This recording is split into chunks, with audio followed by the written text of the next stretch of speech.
Ya chicos, vamos a comenzar. Buenas noches, mi nombre es Cristina Polar, para los que no me conocen. Soy estudiante del sexto año de la San Martín y bueno, en este ciclo voy a estar a cargo del curso de técnica operatoria. Bueno, comentarles que este curso lamentablemente yo también lo llevé de manera virtual. Lamentablemente porque este curso es netamente práctico, requiere de mucha práctica clínica, ¿no? En los establecimientos de salud. Sin embargo, en mi opinión y en mi experiencia, yo les recomendaría bastante que aprovechen sus clases teóricas para tener los conocimientos suficientes para poder comenzar con las prácticas clínicas, ni bien se pueda, o sea, ya tengamos la disposición de poder ir a los hospitales y poder realizar las prácticas clínicas, ¿no? Este curso es muy bonito porque van a comenzar a aprender lo que son las suturas, los distintos puntos que existen, ¿no? Para las distintas suturas que van a aprender dentro del curso. También van a aprender lo que son los procedimientos como una colocación de una sonda vesical. Van a también aprender a lo que es realizar la maniobra de RCP más adelante. Entonces, todo lo que les he mencionado es práctica, pero siempre va de la mano con la parte teórica y eso se aprende estudiando, repasando, resumiendo los puntos más importantes, que me parece que es indispensable en este curso. Así que en mi caso, esa asesoría va a tener como objetivo que ustedes se lleven a un resumen, tal vez un resumen, pero lo necesario que tengan que aprender para poder aplicarlo en su práctica. Y no solamente para la parte teórica y el examen, sino también para la parte práctica y para su desarrollo como profesional, ¿no? Porque es algo que van a verlo en la práctica diaria. Entonces, creo que ya vamos a comenzar con los que están nada más. Quería hacerles presentes también que solamente pueden tener como máximo tres faltas en las asesorías, si no, lamentablemente ya no van a poder continuar teniendo las asesorías. Y otro punto que también me gustaría es que puedan prender sus cámaras para poder interactuar y que no sea muy plana la presentación. No sé si tienen la posibilidad de poder prender o con los que puedan. Chicos, alguno de ustedes, para no sentirme que estoy hablando sola.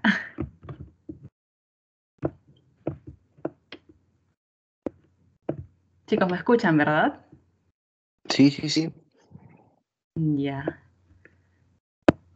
A ver si alguien se anima a prender su cámara.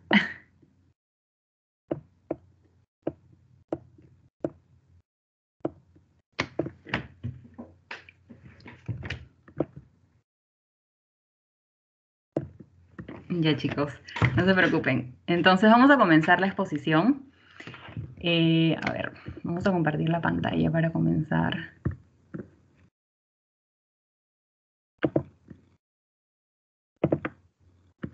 Ya.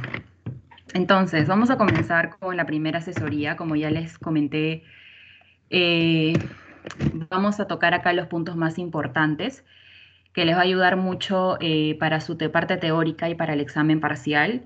Desde mi experiencia les voy a resaltar los puntos que me parecen importantes y que son, por así decirlo, las fijas, como les llamamos nosotras, ¿no? Para su examen.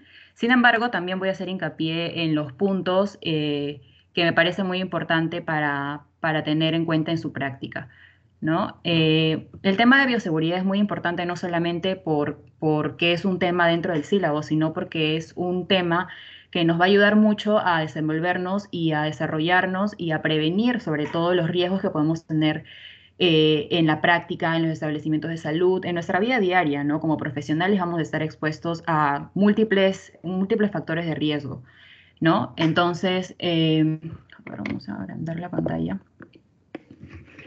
Ya. Entonces, vamos a comenzar con esta primera asesoría. Nos va a servir mucho, nos va a servir mucho, como ya les mencioné, para lo que es nuestra práctica diaria en los establecimientos de salud. Y bueno, no solamente porque es una teoría, como ya les mencioné, sino que nos va a ayudar a cuidarnos a nosotros mismos. Y bueno, de manera que vamos a poder tomar las medidas o precauciones para poder evitar daños dentro del establecimiento de salud. Ahora, esta es la tabla de contenidos con los temas a tratar. Vamos a definir lo que es la bioseguridad. Vamos a definir también sus cuatro objetivos, que ya les voy a mencionar.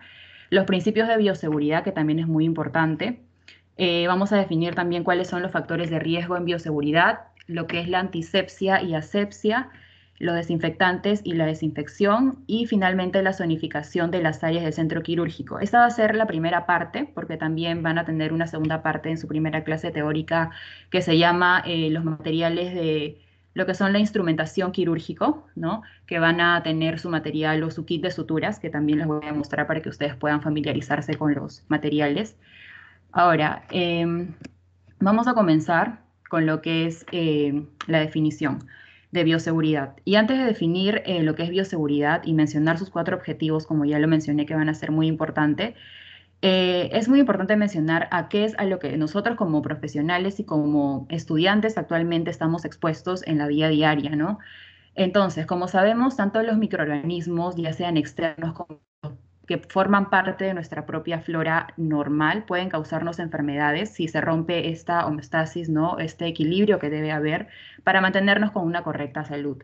Entonces, generalmente los microorganismos externos se encuentran en fluidos corporales, ya sea la sangre, saliva, líquido cefalorraquídeo, puede ser la orina, heces, ¿no? Dentro de estos líquidos o fluidos biológicos y de estas personas infectadas los que van a ingresar al cuerpo, ya sea por contacto directo, por contacto indirecto también, por medio de las jeringas, de las agujas, de las telas, del mismo campo quirúrgico, ¿no? Que vamos a tener en los procedimientos que se realizan, o también del propio instrumental, ¿no? Como vamos a ver los materiales o el kit de sutura, esa puede ser un vehículo para que pueda ingresar a nuestro organismo alguna bacteria, algún virus, ¿no? O parásito.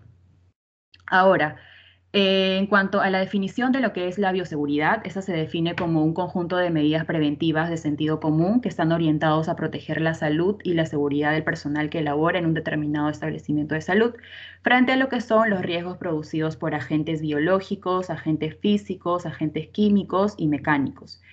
Ahora, hay que tener en cuenta que la seguridad se realiza en conjunto, no solamente es función de una o dos personas, es función de lo que son las normas de bioseguridad, gracias a que las jefaturas deban cumplir estas normas.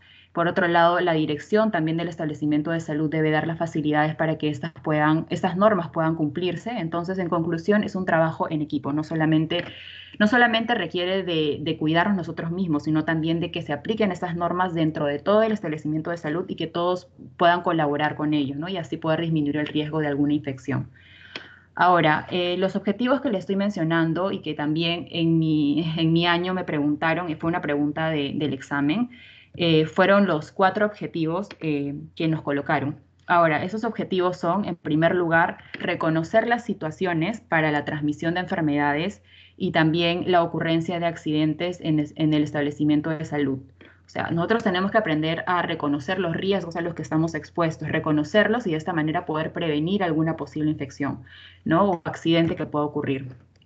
El segundo objetivo va a ser poder nombrar y poder describir los principios básicos y las precauciones universales de bioseguridad. En cuanto a la universalidad, va a ser un principio básico en la bioseguridad, que ya lo vamos a definir y que va a ser muy importante tenerlo en cuenta para poder tomar las precauciones del caso. Ahora, el tercer objetivo va a ser poder señalar, poder describir y aplicar estas medidas preventivas contra las enfermedades que son transmisibles y poder establecer las normas de bioseguridad. Finalmente, el cuarto objetivo va a ser poder proteger al personal de salud contra la exposición, ya sea innecesaria o injustificada, a agentes infecciosos, disminuyendo la incidencia de casos que se presentan por accidentes, ¿no? Esos son los 4 objetivos importantes, de tal manera que en conjunto se puedan disminuir lo que son las infecciones de enfermedades transmisibles o ciertos accidentes que puedan ocurrir en el establecimiento de salud.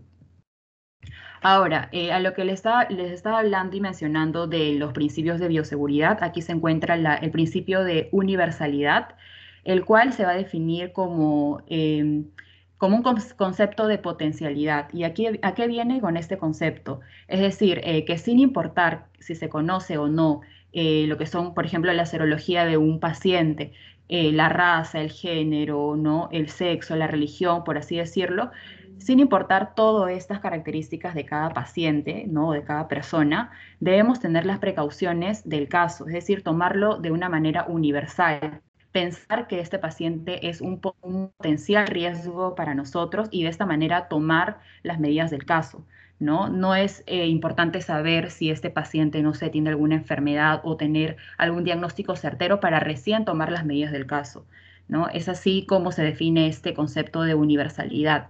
Entonces, llevemos esta conclusión de este primer principio, que es todos los pacientes y sus fluidos corporales, como ya lo mencioné, como la saliva, como la orina, las heces, la sangre, ¿no? El líquido cefalorraquídeo, todos estos fluidos que emanan los pacientes van a ser, independientemente del diagnóstico, como ya mencioné, deben ser considerados como infectados, tanto los fluidos como los pacientes también infectantes, y de esta manera poder tomar las medidas o las precauciones del caso para evitar su transmisión. Ahora, el segundo principio de bioseguridad va a ser las barreras de protección. Y aquí vamos a tener que van a haber dos tipos. Van a haber el de tipo químico y el de tipo físico. En cuanto al del tipo químico, tenemos el lavado de manos, que va a ser muy importante. Y también va a ser importante que ustedes en sus hogares puedan practicar cómo es el lavado de manos correcto, porque actualmente hay personales de salud o de los establecimientos que no se realiza un correcto lavado de manos y en cuestión de segundos ya están transmitiendo alguna enfermedad. Entonces es muy importante este lavado de manos, así parezca algo simple, es muy importante realizarlo de la manera correcta. Y es aquí donde yo coloqué esta imagen para que puedan ver los 5 momentos importantes que se deben tomar en cuenta en el establecimiento de salud y cuando estamos frente a un paciente, ¿no? Los 5 momentos de este lavado de manos deben ser obligatoriamente antes de tocar al paciente para proteger al paciente de los gérmenes que nosotros podamos tener en el momento.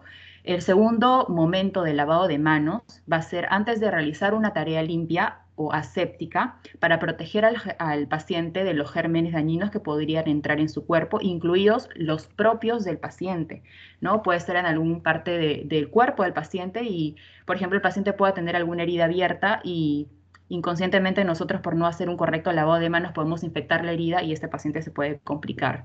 Es el segundo momento de lavado de manos.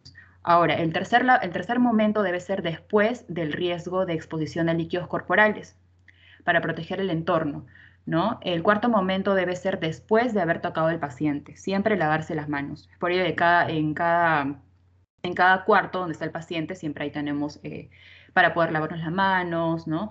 Y todo ello. Y el quinto momento debe ser después de estar en contacto con el entorno del paciente, ¿no? Con de repente, no sé, lo que tenga al lado, de repente lo mismo con lo que está cubierto, si hemos hecho contacto, siempre tenemos que lavarnos las manos antes, después, durante, y de esta manera evitar una posible infección, ¿no? Una transmisión de alguna enfermedad.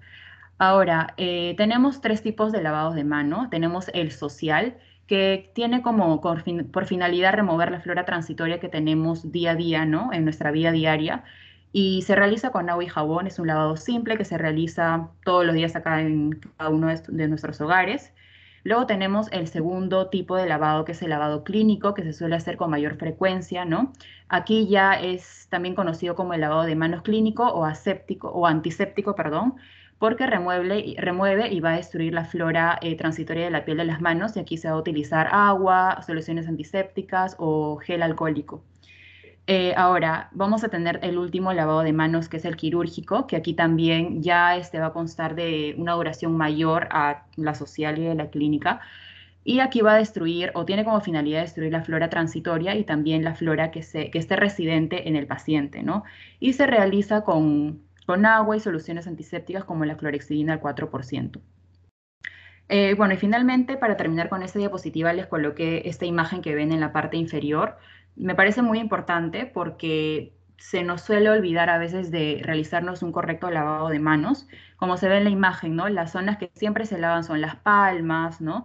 Sin embargo, las que suelen olvidarse con mayor frecuencia son las zonas unguiales, las interdigitales. Es por ello que les estoy colocando un videito para que puedan ver cómo se debe realizar el correcto lavado de manos, ¿no? Y cuáles son los momentos de que se debe realizar el lavado, cómo debemos colocar la mano para poder evitar que después de habernos lavado las manos correctamente, de nuevo podamos ensuciarnos o coger algún microorganismo, ¿no?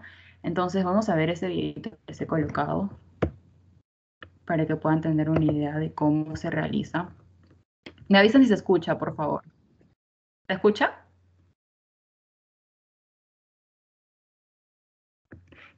¿Se escucha, chicos, el video? Creo que no. Ahí. No. A ver.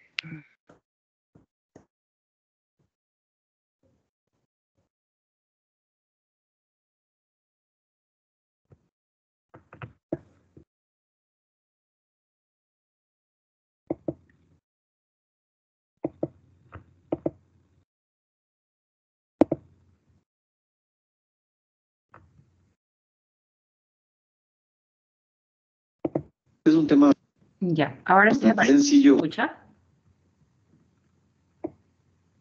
¿Se escucha, chicos? Me avisan, por favor. Vamos a revisar la técnica Sí. correcta, que no se Ya. tiene que hacer.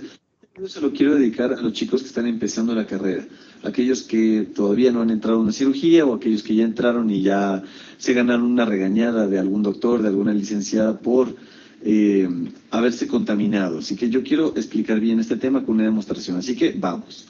Primero que todo, tenemos que hay dos tipos de lavado de manos. El lavado de manos clínico, que es el que realizas en hospitalización para ver a un paciente, en la consulta, y el quirúrgico, que es del que se va a tratar este video. Este quirúrgico tienes que tener bastante precisión, este es mucho más estéril. Este no es un lavado de manos solo de manos, sino tienes que lavarte los antebrazos también, hasta los codos, porque vas a atender a un paciente en una condición totalmente estéril, así que no se te puede escapar ni una sola bacteria. Así que vamos a ver la demostración. Este de aquí es un lavabo de quirófano. Quiero que noten que en el centro se coloca este tarro de jabón, es la clorexidina con lo que nos vamos a lavar. Esos son los grifos que se activan con el pie, ¿sí? No, para evitar que nosotros tengamos que tocar cualquier llave, pisamos y ahí sale el agua. Importantísimo recordar esto. Así que bueno, ahorita vamos a pasar a lavarnos las manos. Vamos a ver cómo se utiliza todo. Quiero que vean que en ningún momento se toca el grifo o la mesa, las manos no tocan nada. Y primero vamos a comenzar mojando las manos y los antebrazos, de esa manera, sin que las manos se toquen entre ellas. Vamos a colocar con el codo el jabón para evitar que se contaminen. Hay otros dispositivos donde lo sacas con el pie, pero aquí no.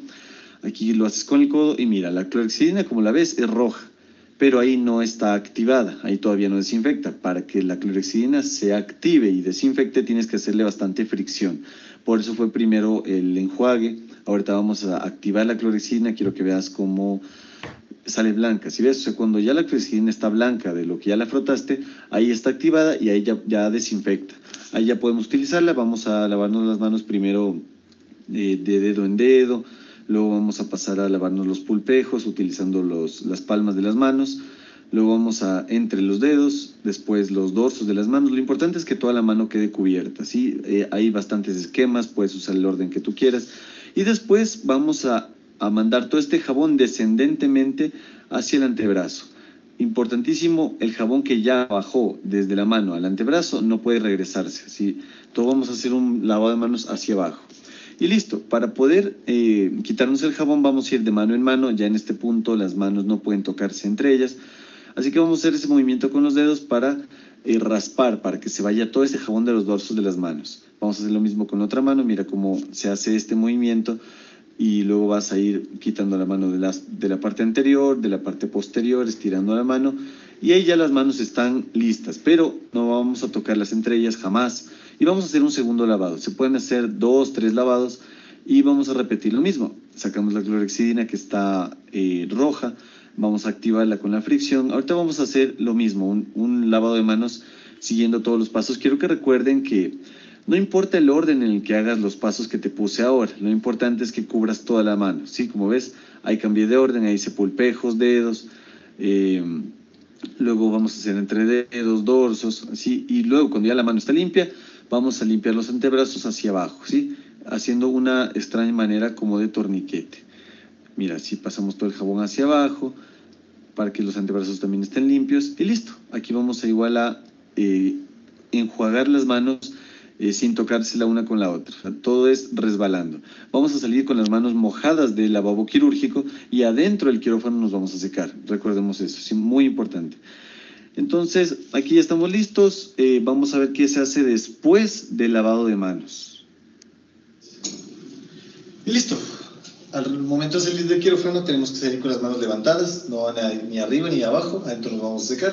Y para entrar a la puerta de quirófano tenemos que hacerlo con la espalda, ¿ya? Entonces vamos a entrar de esta manera y listo. Nos vemos en la cirugía. Y eso es todo. Muchas gracias.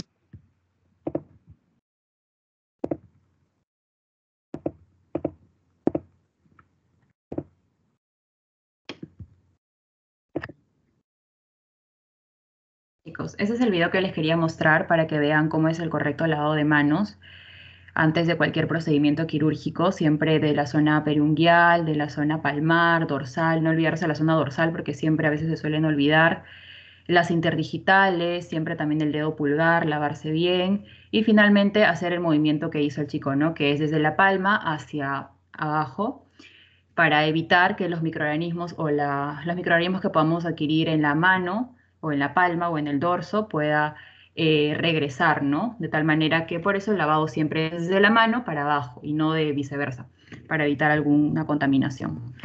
Ahora, ya estábamos hablando de lo que son las barreras de protección, ya hablamos de la barrera química, como les mencionaba, que era el lavado de manos, ya hemos visto que son los 3 tipos, que es muy importante que ustedes recuerden.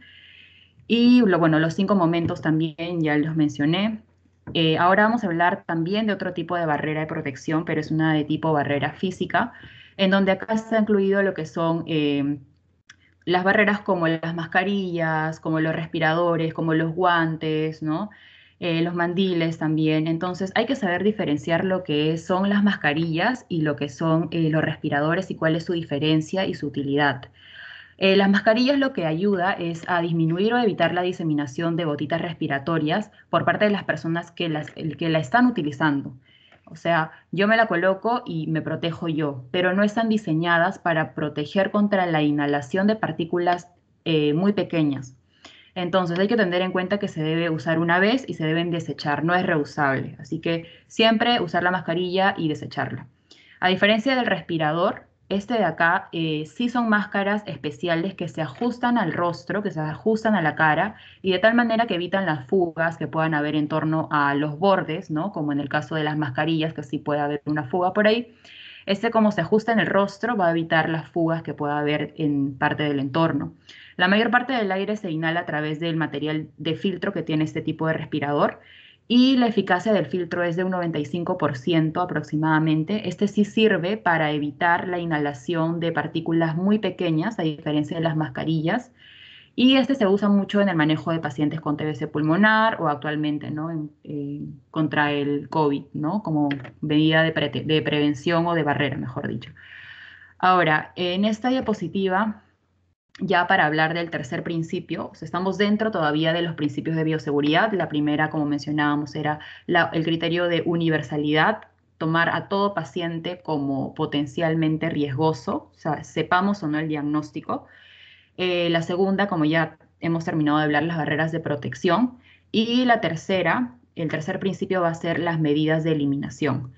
En cuanto a las medidas de material, de eliminación, perdón, de material contaminado, vamos a tener ciertas clasificaciones que nos van a ayudar a clasificar los residuos hospitalarios que podamos encontrar.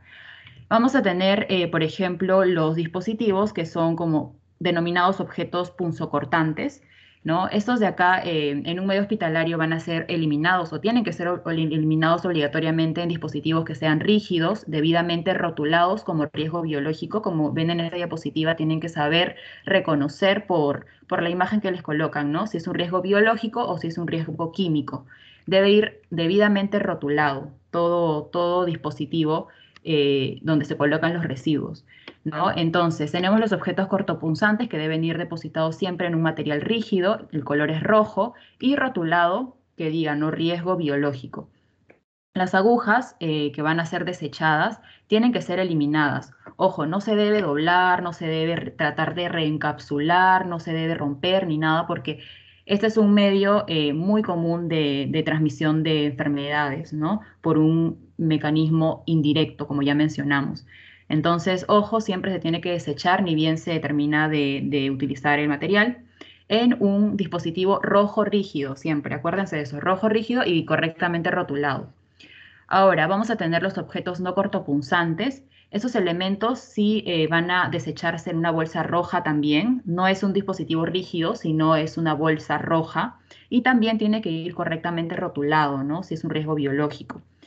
En este caso, los dispositivos rígidos, y sea cualquier dispositivo, sea dispositivo rígido, sea bolsa, ¿no? Todo lo que sean los residuos, en donde van los residuos, deben recibir un tratamiento, por así decirlo, final, como son quemados en hornos, donde alcanzan altas temperaturas, y se asegura una destrucción total de estos residuos que pueden ser altamente letales o peligrosos si es que todavía se encuentran dentro del establecimiento de salud. Es por ello que siempre tienen que ir o van a este tipo de procesos para ir correctamente desechados. Ahora, también hay otra clasificación que también nos va a ayudar mucho también a diferenciar lo que es un residuo no peligroso de un residuo peligroso, como se observa en la imagen en esta clasificación. Tenemos los residuos no peligrosos, que son los biodegradables, los reciclables, los inertes o los ordinarios o comunes. Y tenemos los residuos peligrosos, que se van a dividir en lo que son de riesgo biológico, de riesgo químico y de riesgo o los radiactivos. En cuanto a lo que son el riesgo biológico, pueden ser de tipos biosanitarios, ¿no? Y en cuanto a lo que son biosanitarios, nos referimos a residuos que son potencialmente contaminados con sustancias biológicas que han estado en contacto con los pacientes o líquidos biológicos, ¿no? Ya sea, como ya mencionamos, los líquidos corporales. En cuanto a un tipo de riesgo biológico de tipo anatomopatológico, aquí va a estar conformado por tejidos, por órganos, por piezas anatómicas, residuos sólidos contaminados con sangre o también otros líquidos orgánicos resultantes de una cirugía. Luego tenemos lo que ya mencionamos, que son los residuos cortopunzantes, ¿no? Que estuvieron en contacto con agentes infecciosos, que incluyen agujas, que incluyen placas de cultivo, bisturí, catéteres, pipetas rotas, ¿no? Entre otros dispositivos cortopunzantes. Y finalmente tenemos el tipo de riesgo denominado animales, ¿no? Y acá se incluyen lo que son los cadáveres o partes de animales que han sido inoculados, que han sido expuestos o microorganismos patógenos, así como también el material que ha estado expuesto a estos cadáveres o partes de animales que han sido inoculados, ya sea para algún trabajo provenientes del laboratorio, ¿no? O de investigación médica que se suelen realizar también en ciertos establecimientos de salud.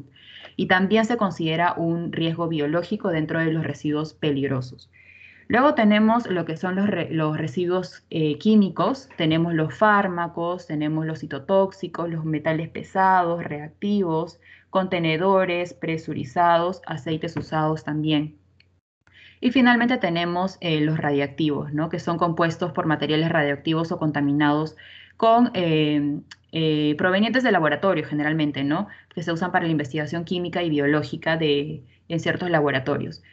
Entonces, grábense bien esta clasificación para que pueda más o menos ubicarse si es un riesgo de tipo biológico, si es un riesgo de tipo químico, y también estas dos imágenes que les coloqué, porque deben ir rotulados correctamente para poder diferenciar uno de otro, si es un riesgo biológico o un riesgo químico.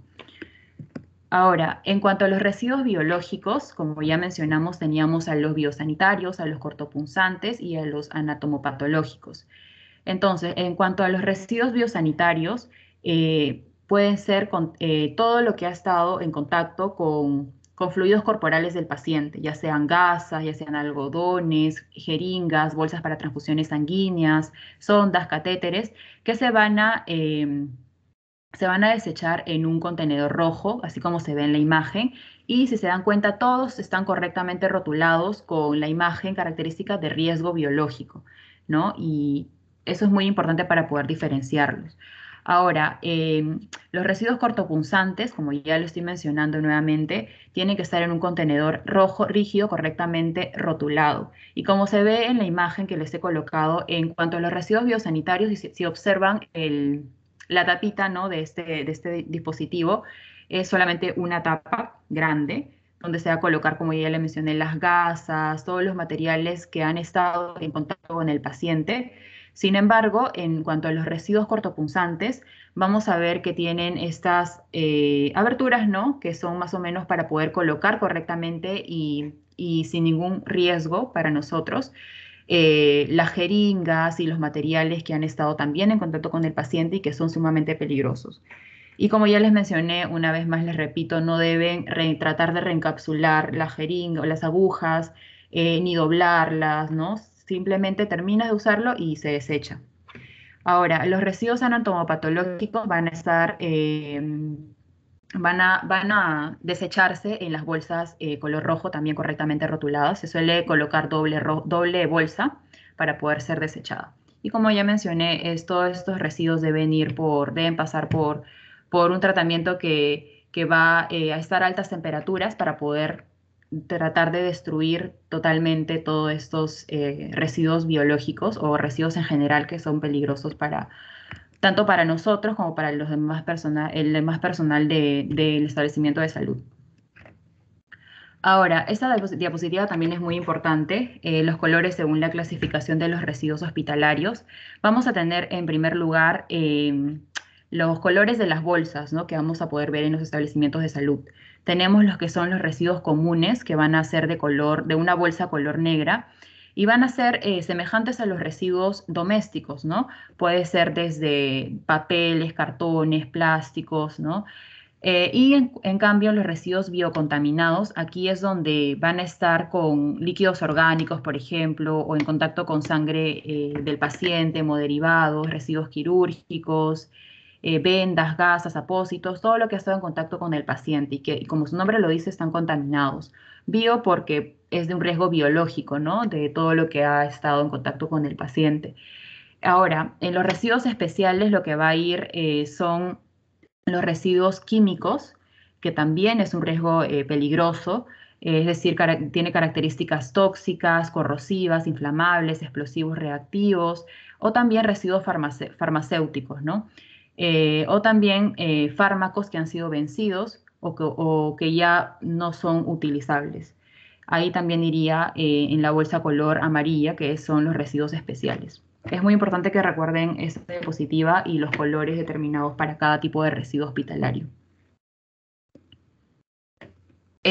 Ahora vamos a hablar acerca de lo que son los factores de riesgo en bioseguridad y cómo se va a clasificar. Tenemos los tipos de factores de riesgo de tipo físico, que en sí van a ser todos los factores que actúan sobre tejidos u órganos no por composición química, sino por efectos energéticos, como por ejemplo el ruido, por ejemplo a las altas temperaturas, vibraciones, o radiaciones no ionizantes como la ultravioleta o las ionizantes como los rayos X. Todos estos están clasificados dentro de lo que es un factor de riesgo físico. Ahora, en cuanto al factor de riesgo biológico, es aquí donde vamos a poner mayor énfasis porque va a ser lo que más frecuentemente vamos a estar expuestos, que va a ser expuestos a microorganismos, ¿no? Como bacterias, como virus, parásitos, hongos. Y aquí es muy importante también resaltar cuáles son los medios o las rutas de infección, ¿no?, con las cuales vamos a poder estar expuestos. Tenemos al primero, que va a ser de tipo por ingestión, ¿no? Cuando, por ejemplo, estamos haciendo un procedimiento y se pipetea, ¿no?, con la boca cultivo, suspensiones de bacterias o simplemente el suero sanguíneo, ¿no? Se corre peligro, obviamente, porque los estamos ingiriendo, teniendo en cuenta que la protección del algodón que generalmente se coloca no impide la entrada del líquido a la boca, y también cuando se consumen alimentos en las salas de hospitalización o en el laboratorio. Este va a ser una vía de transmisión de tipo por ingestión o vía oral, ¿no? Luego tenemos la de tipo por inhalación de aerosoles, ¿no? Es la principal fuente de infección y se debe a aerosoles que se producen en la mayoría de las actividades que se hacen en los servicios de enfermedades infectocontagiosas o también en neumología o laboratorio o entre otras. Aquí este riesgo por inhalación ocurre cuando se manipula un fluido de forma que tiene gran cantidad de gotitas pequeñas, ¿no?, o que son microscópicas y algunas caen sobre superficies, pero otras suelen evaporarse rápidamente si contienen bacterias y estas van a quedar suspendidas y van a estar suspendidas en el aire por un gran periodo de tiempo y puede tener dentro de 1 a 5 microgramos. Y al ser inhalados van a presentar directamente la penetración a lo que son nuestras vías aéreas y pueden llegar a los pulmones y puede generar esas enfermedades pulmonares, ¿no?, por este microorganismo. Ahora tenemos el factor de riesgo de tipo químico. Lo más frecuente es, por ejemplo, cuando se toma la temperatura con un termómetro, se puede caer y queda expuesto el mercurio, ¿no? del termómetro. Este se considera un riesgo químico. Ahora tenemos el riesgo psicológico, ¿no? Que vendría a ser, bueno, también se considera al estrés que pueda tener el personal de salud, las contracturas musculares, y dentro de ellos está todo esto, ¿no? Ahora tenemos el riesgo ergonómico, y este riesgo ergonómico va a ser, generalmente lo presentan también los trabajadores del establecimiento de salud, pero son los que están en el área administrativa, más que todo, ¿no? Pero también, obviamente, pues, lo podemos presentar nosotros si no tenemos una correcta postura. Ahora vamos a hablar acerca de lo que es la antisepsia y la asepsia. Hay que definir primero lo que es la antisepsia. Esta se va a definir básicamente como la destrucción de patógenos en tejidos vivos, a diferencia de una desinfección, que más que todo se trata de la destrucción de patógenos, pero en cuerpos inanimados, ¿no? La antisepsia se define entonces como la destrucción de patógenos en cuerpos o tejidos vivos. Ahora, los antisépticos se definen también como agentes germicidas para poder ser utilizados en la piel o en tejidos vivos, a diferencia de los desinfectantes que se utilizan sobre objetos inanimados, como ya lo mencioné. Y aunque algunos germicidas específicos puedan ser utilizados para ambos fines, por ejemplo, el alcohol el 70%, su efectividad no es necesariamente la misma en cada caso. O sea, no es lo mismo el uso del alcohol en un cuerpo, en un tejido vivo, que en un cuerpo inanimado, ¿no? Entonces, ahora vamos a hablar acerca de lo que es la asepsia médica y sus principios. Es muy importante también que tengan en cuenta cuáles son los principios de la asepsia. En primer lugar, tenemos que saber que un campo estéril solamente contiene o tiene que contener solo objetos estériles.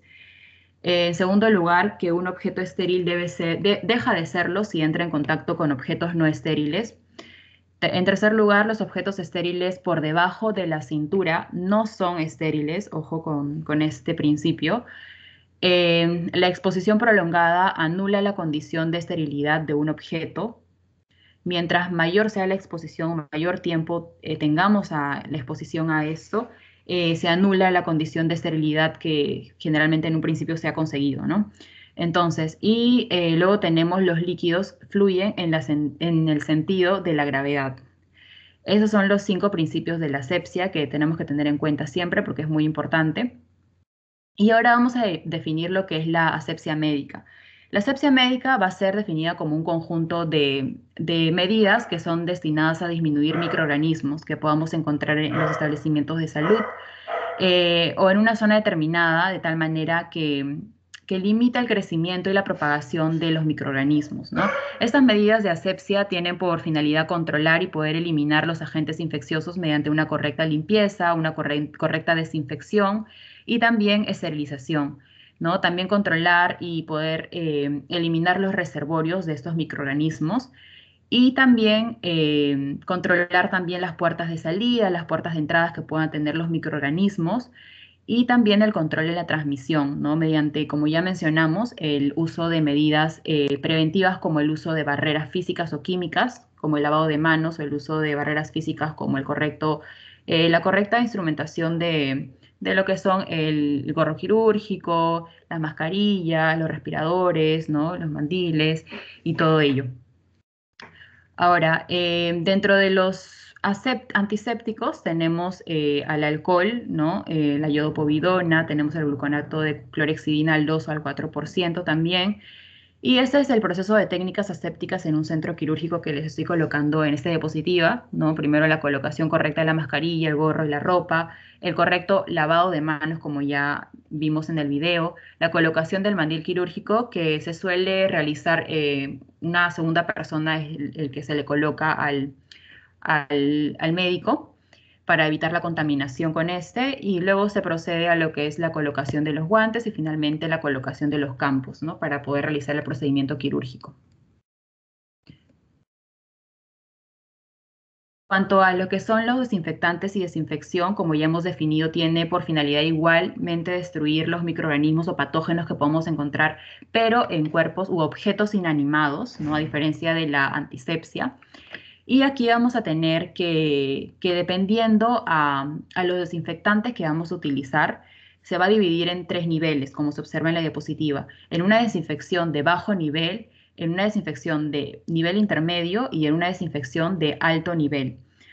Vamos a tener aquí como los desinfectantes a lo que es el amonio de cuaternario, que es el primero que vemos, y abajo tenemos el hipoclorito de sodio al 1%, y también dentro de los desinfectantes van a estar los tensioactivos como los jabones, ¿no?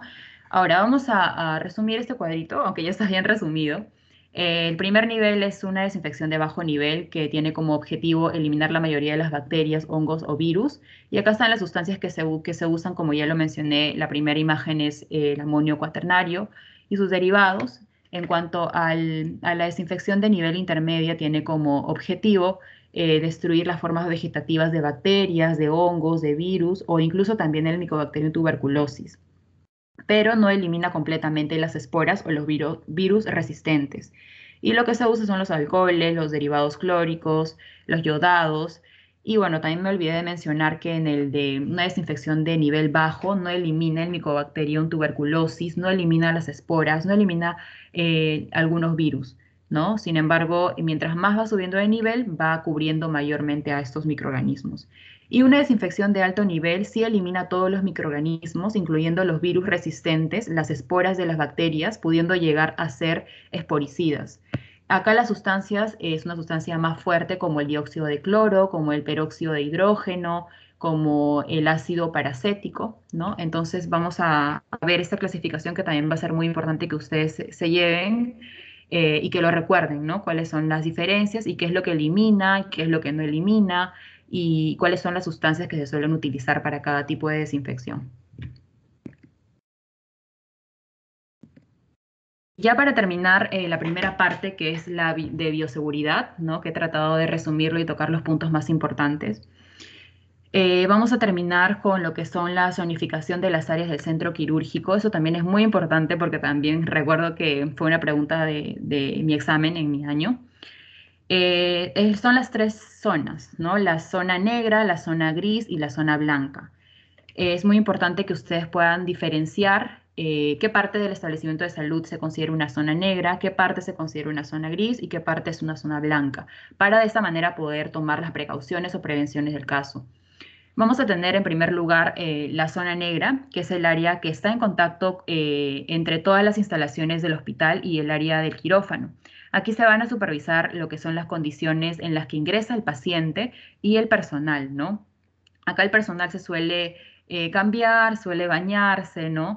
Y cumple con todo el trabajo administrativo y logístico en la cirugía. Entonces, la zona negra podría decirse que es la zona en donde no hay tanta exposición directa, porque es la zona administrativa, es la zona de las oficinas, de la admisión quirúrgica, de los baños, de los vestidores y la línea de transferencia a ingresar a una zona gris, ¿no? La zona gris ya es, vamos a encontrar lo que son las áreas de circulación de los médicos, de los internos, en general de todo el personal de salud, ¿no? Es aquí donde se van a desplazar las camillas, los equipos médico-quirúrgicos y el personal vestido en forma reglamentaria correctamente, ¿no? Acá se va a encontrar las instalaciones para el lavado quirúrgico como se observa en la imagen, ¿no? El área de lavado de manos, antebrazos, el área de lavado de instrumentos también. Entonces ya poco a poco vamos a ver que de una zona negra hay esa transición a una zona gris en donde ya hay una mayor exposición a microorganismos o factores de riesgo, ¿no? Como ya mencionamos, biológicos, químicos, entre otros.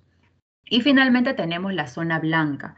Esta zona blanca ya es una zona en donde hay una mayor exposición y hay que tener, por lo mismo que hay una mayor exposición, mucho mayor precaución, ¿no?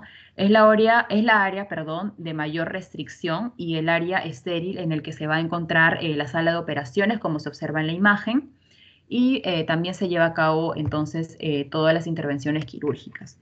Entonces, esta diapositiva es muy importante que se recuerde, no solamente porque ha sido una pregunta de mi examen, sino también porque van a estar dentro de esos establecimientos, van a estar dentro de estas zonas y van a tener que tomar en cuenta las precauciones que se deben tomar en cuenta en cada zona, ¿no? Entonces, zona negra, personal administrativo, vestidores, baños, no hay tanta exposición. La zona gris ya es lavado de manos, ya es antes del ingreso a las intervenciones quirúrgicas o a la sala de operaciones, ¿no? Y ya la zona blanca ya es propiamente dicho el área en donde se realiza la intervención quirúrgica o la sala de operaciones.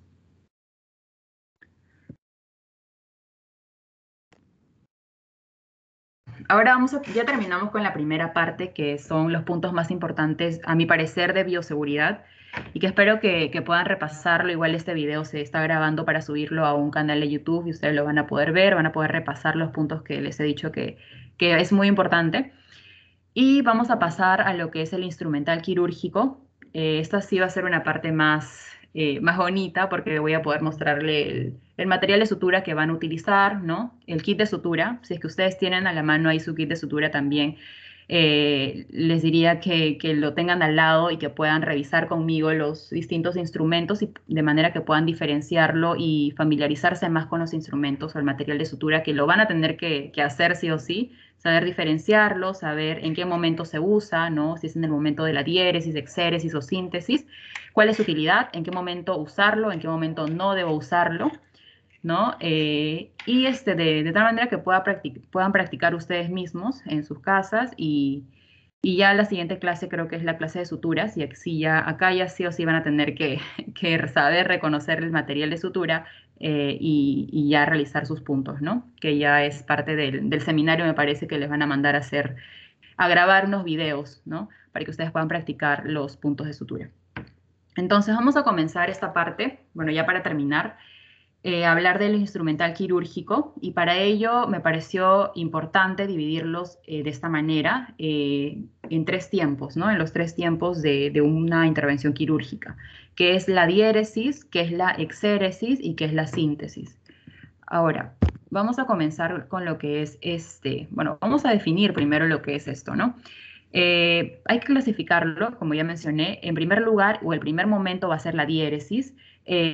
¿Qué quiere decir la diéresis? Va a ser la primera etapa de una intervención quirúrgica en donde fundamentalmente se usa instrumental cortante, en donde nosotros vamos a poder hacer la incisión. Y para ello los instrumentos que ya les voy a mostrar, desde el bisturí, las tijeras de disección, se van a usar en este momento, en la primera etapa de diéresis. Luego tenemos la segunda etapa, que es la etapa de exéresis, en donde acá ya es la operación propiamente dicha, y en esta etapa se realiza ya sea la extirpación de un órgano, por ejemplo, en la extirpación de una vesícula, una colecistectomía, por ejemplo, ¿no? Esto ya es, acuérdense así, es propiamente la intervención, propiamente la operación que se va a realizar en el paciente, ¿no? Una vez que ya se ha hecho el corte, que es la diéresis. Y para ello, en esta etapa que es la exéresis, vamos a tener también material o la instrumentación quirúrgica que no viene en el kit de sutura, me parece que solamente viene una pinza, pero porque es un instrumental más que todo quirúrgico y lo que nosotros tenemos es un kit de sutura básico, ¿no? Pero igual vamos a tratar de colocar imágenes para poder diferenciar uno de otro. Y luego tenemos el instrumental que es para la última etapa, que es la etapa de síntesis, que como su nombre lo dice, aquí va abocado netamente a la última etapa de la intervención quirúrgica, en donde lo que se hace o tiene como finalidad reparar los tejidos que han sido incididos o cortados en la primera etapa de diéresis, por ejemplo, suturar todos los planos de una pared abdominal, ¿no? Es un ejemplo, que es un ejemplo de síntesis, ¿no? Una vez que ya se realizó la operación, obviamente tenemos que suturar para afrontar, bueno, los bordes, es un corte, ¿no? Y aquí también se va a utilizar material de sutura, desde los hilos, desde las pinzas también, y entre otros instrumentos que ya vamos a ver en estas imágenes que les he colocado. Bueno, vamos a comenzar entonces con la primera etapa, que como ya les mencioné, es la etapa de la incisión, la etapa del corte, es el instrumental de diéresis. Y aquí tenemos todos aquellos instrumentos que tienen bordes filosos. Se utilizan para cortar, para seccionar o extirpar tejidos y es todo el que corta entonces. Aquí tenemos los instrumentos cortantes. En primer lugar, en la primera imagen tenemos al bisturí. Les voy a ir mostrando para que ustedes puedan ir diferenciando y si tienen su material de sutura puedan reconocerlo conmigo y diferenciarlo. No sé si se ve, me pueden confirmar si se ve. Chicos. ¿Sí? Sí, sí se ve. Ya. Entonces, el primer material o instrumental de diéresis va a ser este bisturí. Puede ser de distintos números, dependiendo del número de mango que tenga. Ese es un bisturí número 4, que es más grande. Y también dependiendo a ello, vamos a poder colocar la hoja de bisturí, que también tenemos en distintos números, dependiendo a qué intervención o qué tipo de intervención se va a realizar, ¿no? Y acá tenemos uno más chiquito, que es el tipo 3 o de mango 3, pero ambos son material de diéresis, que es el bisturí. ¿Ya? Ese es el bisturí. Ahora tenemos la tijera de mayo, que esto es muy importante saber reconocerlo porque vamos a tener dos tipos de tijera de mayo. Tenemos un tipo que es el de punta recta y el tipo que es de punta curva. No sé si se ve la diferencia o ustedes lo pueden tener también en su kit de sutura, pero ambos se llaman tijera mayo, también son para material de diéresis. Y esta tijera mayo es para, o también se conoce como la tijera de hilos. Se utiliza para cortar los hilos mientras se hace la sutura, ¿no? Y podemos tener la de la punta curva o la de punta recta.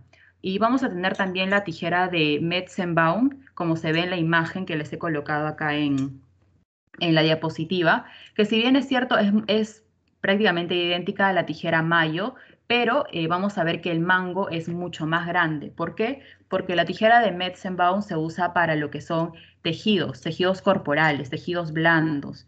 La tijera de Mayo, que es la que está en nuestro material o el kit de sutura, solamente se usa para cortar el material de sutura, los hilos, nada más.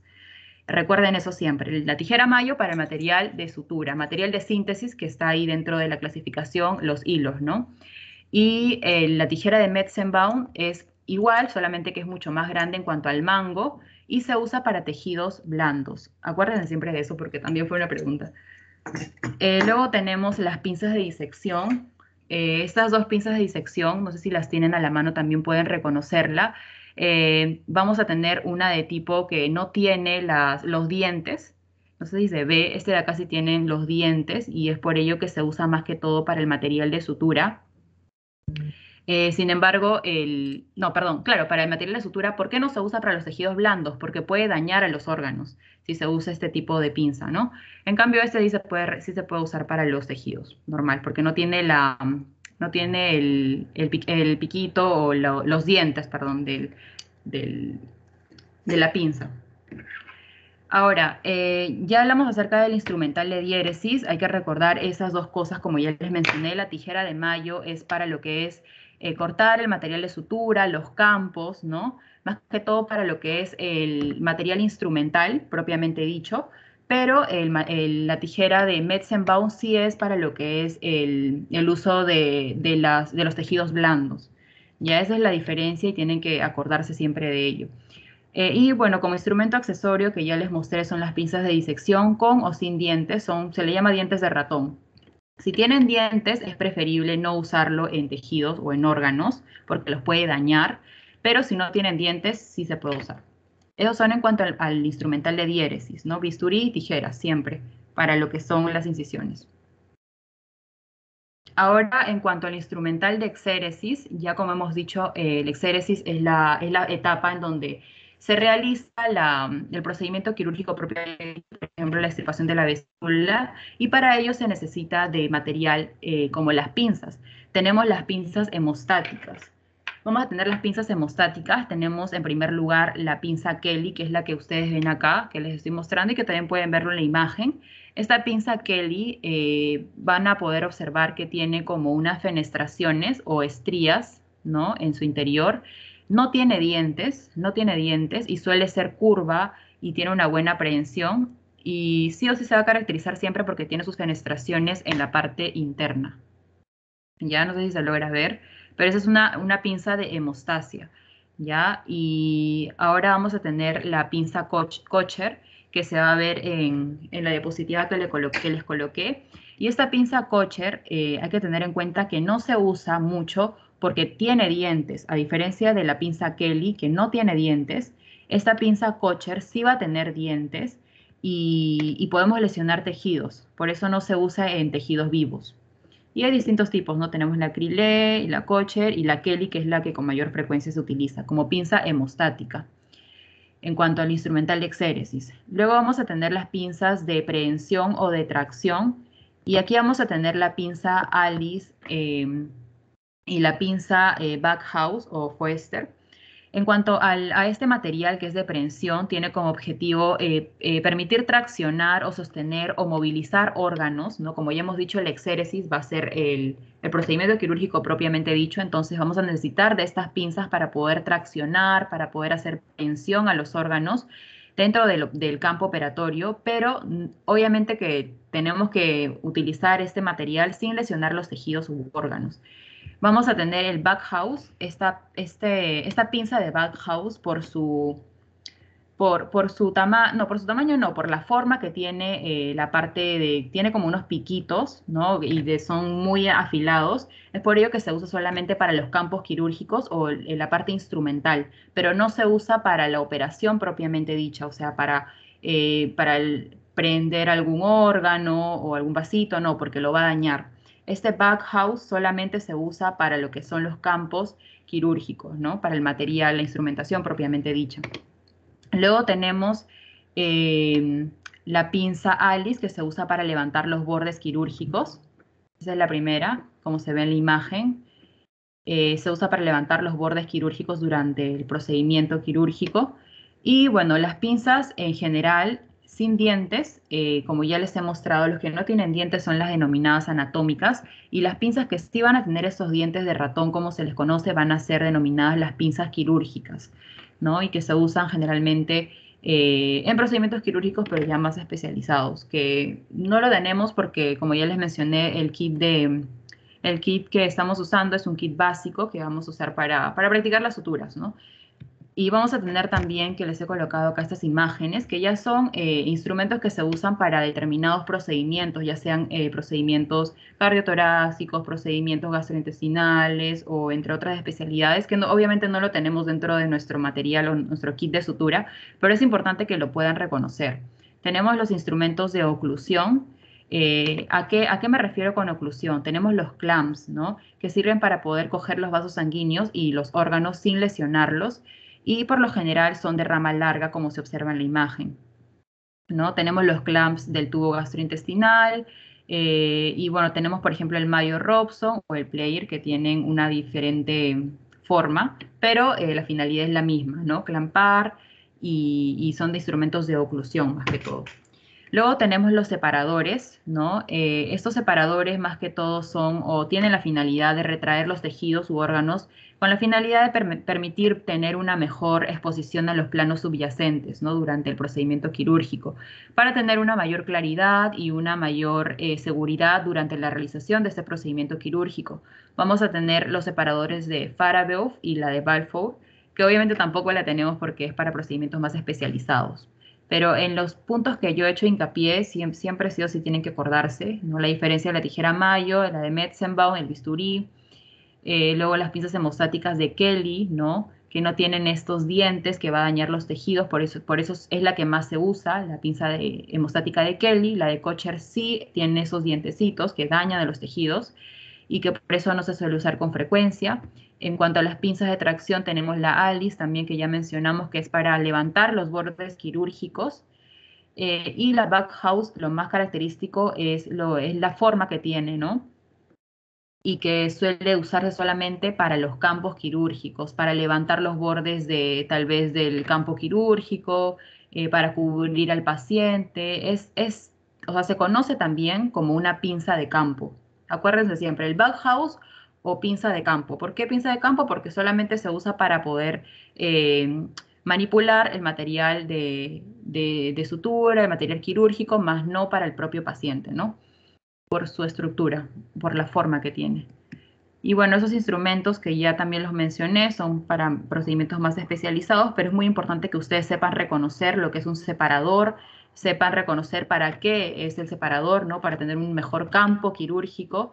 Y el instrumento de oclusión o clampaje, como vemos, característicamente tiene esa estructura larga, ¿no? Para que pueda realizar su función correctamente de clampeo. Y bueno, para terminar tenemos el instrumento de síntesis, y es el material de sutura. Este material de sutura, en primer lugar vamos a tener el portaaguja de Mayo Egar, se llama, y es el que tenemos acá.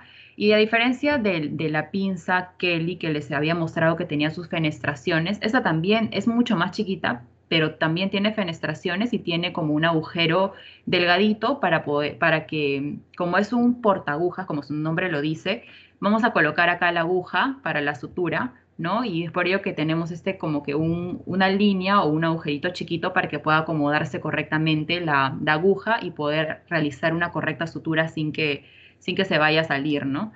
Esa es la pinza entonces, perdón, el portaaguja de Mayo Egar, que es material de sutura, ¿no? No se vayan a confundir. Tenemos o sea, son parecidas, pero si ustedes toman en cuenta las características que les estoy diciendo en cuanto a las fenestraciones que presenta, en cuanto a esta línea que tiene para que entre la aguja, van a poder diferenciarlo. Es por ello que les digo que si no tienen el material, vean imágenes, vean videos para que ustedes puedan diferenciar y reconocer el material de sutura o material quirúrgico.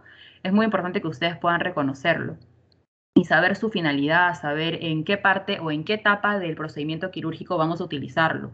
Es muy importante eso. Y luego tenemos las cánulas de aspiración. Las cánulas de aspiración va a ser para qué? Tiene como finalidad la remoción de la sangre, de los fluidos, que suelen impedir la visualización correcta de los tejidos. Es la cánula de Yankauer, ahí se llama cánula de aspiración o la cánula de Yankauer, que está dentro de este instrumental de síntesis que vendría a ser la última etapa de un procedimiento quirúrgico en donde nosotros vamos a terminar de suturar, ¿no? Después de realizar la operación, vamos a terminar de suturar con la ayuda de portaaguja, con la ayuda de los hilos de sutura, que eso creo que ya se va a ver en la próxima clase para ver los distintos tipos de hilos de suturas, que son absorbibles o no absorbibles, que es la siguiente clase. Y esta cánula de aspiración también está dentro de este instrumental de síntesis porque nos va a ayudar mucho como ya lo mencioné, la remoción de toda la sangre del paciente, a la sangre de los fluidos que nos impide realizar una correcta síntesis, ¿no? Ahora, ya para terminar tenemos la mesa de Mayo. Esta mesa de Mayo es una mesa de acero inoxidable que se coloca sobre el paciente pero sin tener contacto. Es aquí donde se coloca todo nuestro instrumental quirúrgico, ¿no? Y es mayor, o sea, la cantidad de instrumental que se utiliza es mucho mayor dependiendo al tipo de procedimiento quirúrgico que se va a realizar. Acá tenemos tres tipos de distribución de esta mesa de Mayo, pero la que yo les recomendaría que se acuerden y que utilicen siempre sea la segunda que se observa acá, en donde se va a colocar arriba el campo y los accesorios a utilizar. En la segunda o en la parte de la izquierda vamos a ver, bueno, derecha para ustedes, se va a ver el tejido y el material de síntesis sobre todo, ¿no? Dentro de ellos el portaagujas, dentro de ellos la cánula de aspiración que ya mencioné. Si es el material de diéresis, ya saben ustedes cuál es el material de diéresis para hacer la incisión o el corte, el bisturí. ¿Qué más dijimos? El tejido, perdón, la tijera de Mayo con sus distintos tipos, ¿no? Que son curvas o rectas. Y luego tenemos el material de hemostasia. ¿Y qué hemos dicho del material de hemostasia? Que son las pinzas de Kelly, las pinzas de Kocher, ya hemos dado la diferenciación. También la pinza de Alice, ¿no? También tenemos la de oclusión, que está dentro de la etapa de exéresis, pero que, como ya hemos dicho, es para procedimientos más especializados, ¿no? Y también lo que son los materiales de síntesis, que ya lo mencioné, ¿no? Que no deben olvidarse, que es la cánula de aspiración y la pinza, y la portaagujas, perdón.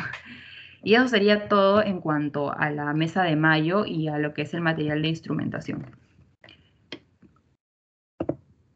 Ahora, no sé si tienen alguna pregunta, chicos.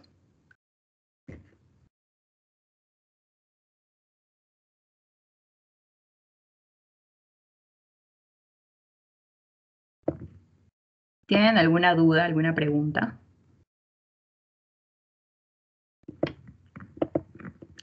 Voy a dejar el link del post-test para que ustedes puedan resolver. Es un post-test que está súper fácil, que he colocado preguntas que he resaltado en cada diapositiva. y que me va a ayudar a mí a ver cómo están avanzando en cada asesoría.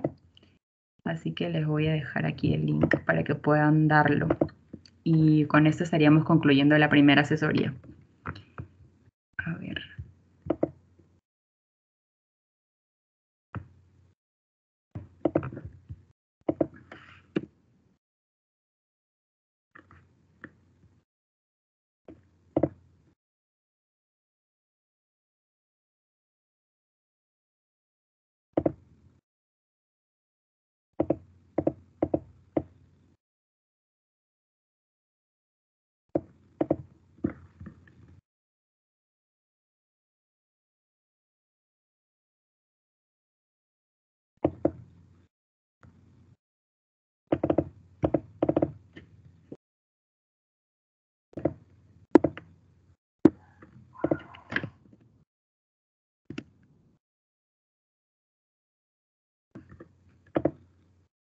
Ya chicos, ahí les he dejado el post-test, que solamente son 5 preguntas.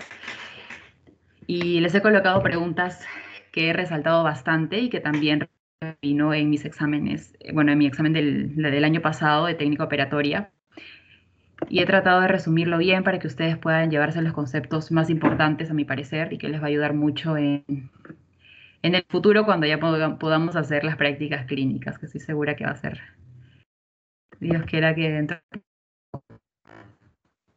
Por favor, realicen el post-test y ya con esto va a ser como una asistencia también que yo tengo que pasar, que como ya les mencioné, solamente pueden tener 3 faltas máximo.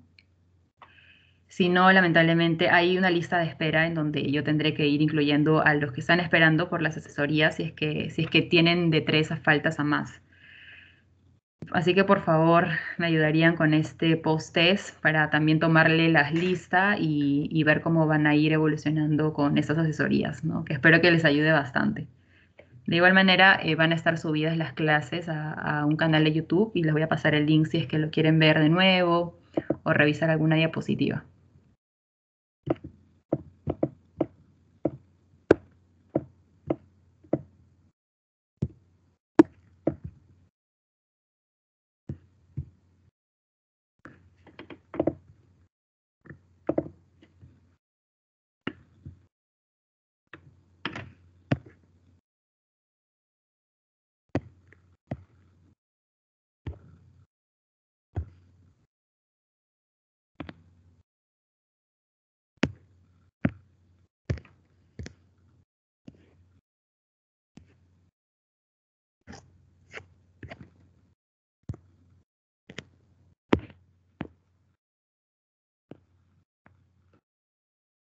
A las 8:20 ya termino de revisar el post-test y ya daríamos por finalizada la primera asesoría. Así que tienen 5 minutos para realizar el post-test, que está súper fácil y rápido, creo yo.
Ya chicos, tengo 7 respuestas de 19 personas que están acá, o 18, mejor dicho. Tienen 4 minutos para terminar. Los que faltan, por favor.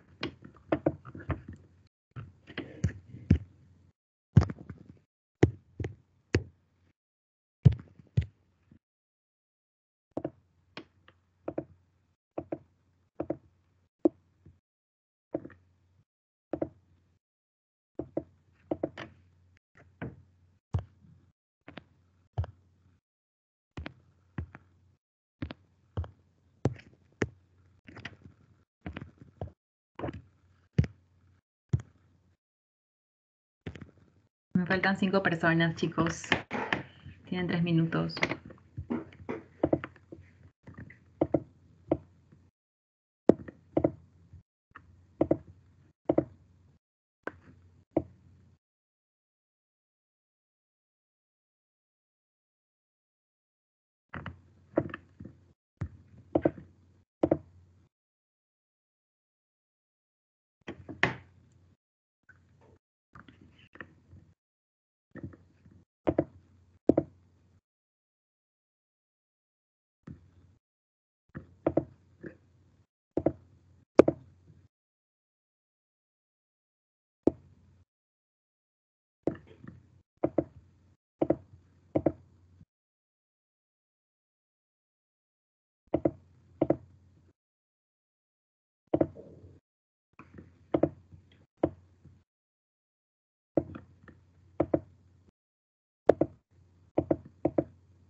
Me falta una persona. A ver. Ya me parece que ya está.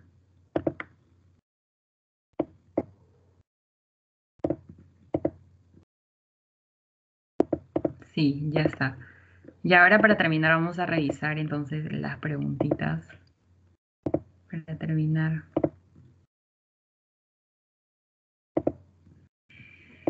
Ay, está.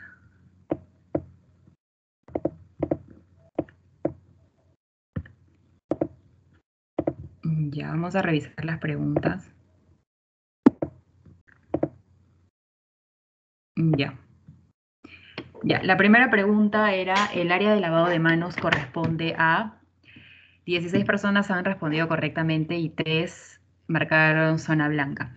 Ya, como les mencionaba, la zona negra, para comenzar, es la zona administrativa, la zona de los vestuarios, de los baños, ¿no? La zona menos expuesta a algún riesgo, ¿no? Por así decirlo.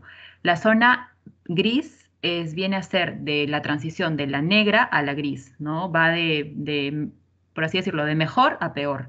La gris ya es el área de transición donde se transportan las camillas, donde transitan generalmente, ¿no? El personal de salud, donde se hace el lavado de manos, el lavado de la instrumentación. Y ya la zona blanca ya es la zona donde hay mucha mayor exposición, donde ya es la zona propiamente dicha de intervención quirúrgica, ¿ya? Ya es ahí la sala de operaciones. Entonces la zona blanca, acuérdense, zona blanca, todo blanco, tiene que estar todo limpio, por así decirlo, acuérdense de eso, para que se acuerden mejor, y es porque es la zona donde hay mayor exposición y es la sala de operaciones. Y la zona gris es la zona de lavado de manos, de transición de camillas, entre otros. Acuérdense así para que se les haga más fácil. Y eso sí o sí es una fija para su examen y en general para su conocimiento. Ahora, la segunda pregunta, también 16 personas respondieron correctamente. Bueno, la pregunta dice, ¿cuál es el instrumento de diéresis que se usa para tejidos blandos? Como ya mencioné, la etapa de diéresis es todo lo que va a cortar, todo lo que corta diéresis. Acuérdense así, todo lo que corta diéresis. Entonces, la pinza Foester, esta pinza va a ser una pinza de prehensión, como ya hemos dicho. Entonces, esta pinza, como es de prehensión, va en lo que es la etapa de exéresis, en la etapa donde va a haber la manipulación de los órganos, donde ya una vez que se ha hecho el corte va a estar todo el organismo expuesto, ¿no? Por así decirlo. Entonces, esta pinza Foster se descarta, no está dentro del material de diéresis. Ahora, la tijera Mayo recta, como ya les aclaré varias veces, la tijera Mayo puede ser recta o curva, pero ambas tienen la finalidad de cortar, ¿no?, el material de sutura, los hilos, los campos, etcétera.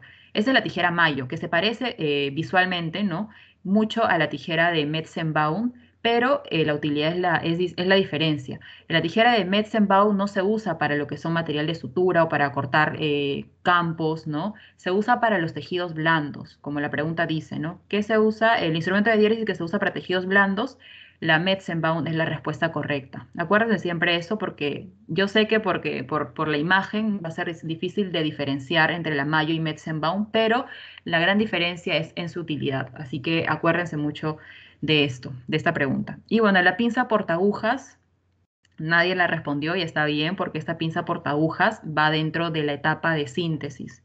¿Ya? Es la última etapa en donde lo que se hace es suturar. ¿Ya? Entonces, acuérdense bien de la diferencia de la tijera Mayo y Metzenbaum. Ahora, la tercera pregunta nos dice, los materiales punzocortantes se desechan en, y como yo ya mencioné también varias veces, todo material punzocortante va a ir en un depósito rojo rígido. La palabra rígido es la palabra clave, sí o sí siempre, para lo que son los materiales punzocortantes. Si yo digo un depósito rojo, ya hemos visto que puede haber el depósito propiamente dicho, o bueno, la bolsa roja, ¿no? Que generalmente en el depósito solamente rojo, pero no rígido, se depositan los materiales biosanitarios, como ya mencionamos, como algodones, como gasas, materiales que se han utilizado o han estado en contacto con el paciente, más no es un material punzocortante que pueda ser un riesgo biológico para el personal de salud, ¿no? O para los pacientes también. Entonces, todo material punzocortante rígido es la palabra clave. Depósito rojo rígido y recuerden que debe ir siempre bien rotulado con la imagen de riesgo biológico, ¿no? Ahora, la cuarta pregunta mencionaba el instrumento usado para la síntesis de tejido. Y acá 5 personas han fallado. La tijera Mayo recta, ya mencioné una vez más, es para el proceso de diéresis, de corte, no es para síntesis. Recuerden siempre eso, por eso lo he clasificado de una manera que ustedes puedan acordarse mejor. Diéresis, exéresis y síntesis. Diéresis, cortar, exéresis, el procedimiento propiamente dicho, y la síntesis para terminar el procedimiento debo suturar. ¿Ya? La pinza Foester va dentro del material de exéresis. Y la pinza portaagujas es la respuesta correcta, es para la síntesis de tejidos, ¿ya? Esa es la respuesta correcta y bueno, el separador de Farabeuf se usa dentro de lo que es el proceso de exéresis, ¿ya? Entonces, acuérdense también de eso. Y finalmente, la última pregunta es de los 4 objetivos que les mencioné de la bioseguridad, ¿ya? Teníamos que el primer objetivo es evitar las infecciones hospitalarias, obviamente, ¿no? De toda bioseguridad se debe evitar o se busca evitar las infecciones intrahospitalarias a lo que generalmente y diariamente está expuesto el personal de salud.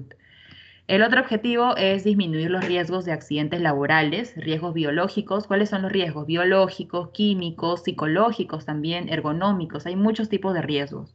También está dentro de los objetivos. Luego tenemos otro objetivo que es formar una nueva cultura de seguridad. Esta también es correcta, ¿no? Lo que se busca es, como ya mencioné, no es el trabajo de una sola persona o no solamente es que yo me cuido y ya, simplemente es, mejor dicho, no es solamente nuestra función cuidarnos, ¿no? Y mantener una correcta bioseguridad, sino también del personal administrativo, de la dirección que haga que se cumplan las normas de bioseguridad dentro del establecimiento de salud. ¿Ya? Entonces, esa también es una clave correcta. Y finalmente tenemos proteger al paciente, al trabajador de salud y a la comunidad, que esa también está correcta. La última, que es la clave incorrecta, que es la que nos pedían, nos dice que tiene como objetivo la bioseguridad incrementar los ingresos económicos del establecimiento de salud. Esa no es un objetivo de bioseguridad. Así que acuérdense siempre de los objetivos, ya acuérdense de los elementos o instrumentos de cirugía, de procedimientos quirúrgicos, los depósitos, que es muy importante y que va a formar parte de su vida en el establecimiento de salud, van a verse expuestos a todo tipo de estos riesgos biológicos. Tienen que saber desecharlos correctamente, no solamente para protegernos a nosotros, sino también a los pacientes y a los colegas. ¿Ya? Y bueno, el correcto lavado de manos que ya les mencioné es muy importante para su práctica diaria también. Así que les recomiendo que ya vayan practicando en sus casas el lavado correcto, que ya vayan aprendiendo a diferenciar los instrumentos de materiales quirúrgicos, que sepan en qué momento se usa, ¿no? Dentro de estas 3 etapas que les he mencionado. Así que, bueno, chicos, eso sería todo por esta primera asesoría. De verdad espero que se lleven algo, ¿no? Algún conocimiento nuevo hoy día. Y ya nos vemos el próximo domingo. La hora me parece que está bien. No sé si tienen alguna sugerencia, igual me la pueden hacer llegar por WhatsApp, por el grupo. Y si tienen alguna duda, alguna pregunta sobre el tema, me escriben a mi WhatsApp y yo encantada de responderles. Así que muchas gracias por haber estado presente en esta primera asesoría y espero de corazón que les haya gustado mucho y nos vemos la próxima. Cuídense, chicos. Gracias. Ya. Gracias. Chao, Gracias. chicos, cuídense. Sí, gracias.